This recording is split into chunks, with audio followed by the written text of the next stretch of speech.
Шахар Мизрахи страдаше од тешко посттравматско стресно растројство, откако се бореше во војната против Хамас во Газа пред 10 години. Можеше да спие само час и половина во текот на ноќта, имал кошмари и флешбекови, а ретко излегувал од дома и комуницирал со луѓе. Ниту еден терапевски третман не му помогнал, се додека не слушнал за хипербарична терапија со кислород. Дојдов овде како мртов човек. Се чувствував како да немам ништо во животот што може да ми помогне. Затоа направив се во оваа терапија.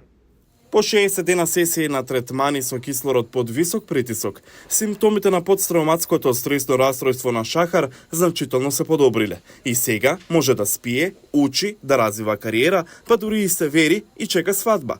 Но војната во Газа е предизвика неговата состојба, па тој се врати во Центарот за хипербарична медицина на уште еден циклус третмани што има намера да ги заврши пред неговата венчавка. Сега војната започнува, па се ми се врати. Ова ме прави да се плашам. Директорот на Центарот за хипербарична медицина во Ришон Лецион, доктор Шаи Ефрати, вели дека тестовите со магнетна резонанца покажува дека посттравматското стресно растројство му создава физиолошки промени на мозокот.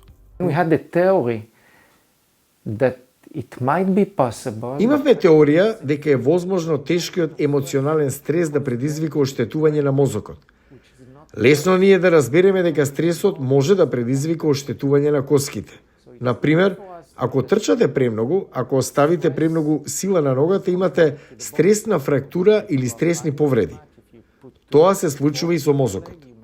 Тој објаснува дека хипербаричната терапија делува поради флуктуацијата меѓу кислородот под висок притисок кој пациентите го дишат преку маски 20 минути и нормалниот воздушен притисок што го дишат кога ги отстрануваат маските за 5 минути. Поради екстремниот пад на нивото на кислород се размножуваат матичните клетки во мозокот и потоа ги поправаат оштетените делови на мозокот. Со оваа терапија се лекуваат различни видови на повреди и инфекции.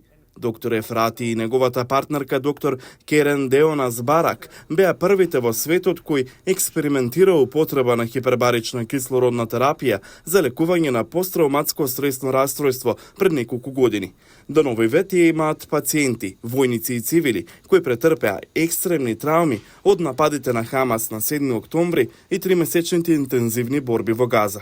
Most of our business was treating post-traumatic veterans. Поголемиот дел од нашата работа беше лекување на посттравматско стресно растројство кај ветерани кои биле поврзани со борбени активности.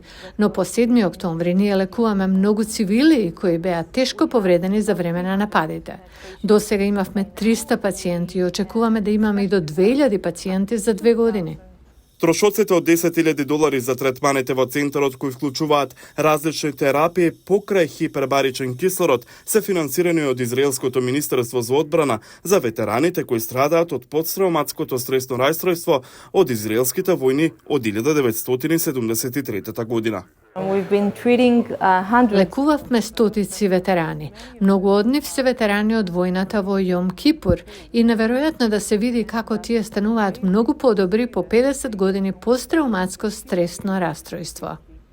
Овие израелски лекари се надеваат дека нивното иновативно истражување во третманот на посттравматското стресно растројство ќе им помогне на ветераните. Нивниот центар соработува со болницата во Флорида, која ги лекува и американските ветерани.